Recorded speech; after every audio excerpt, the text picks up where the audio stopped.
ça, ce sont des symptômes Oui, alors ce sont des symptômes qu'Aga décrit de manière très précise et qui sont tout à fait typiques dans ce qu'on appelle une crise maniaque. Alors il ne faut pas comprendre maniaque au sens où on entend habituellement dans le langage commun français, c'est-à-dire de bien ranger ses affaires, d'être rigoureux, etc. Ça n'a rien à voir.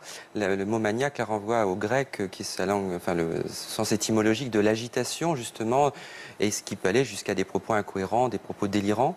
Et donc il y a l'association entre une accélération du cours de la pensée, avec un discours qui devient un vrai torrent en fait, et puis une agitation aussi du comportement avec une insomnie, comme vous l'avez décrit, on ne dort plus, des nuits blanches qui s'enchaînent, et puis une agitation motrice, c'est-à-dire qu'on ne tient pas en place, on s'agite, etc.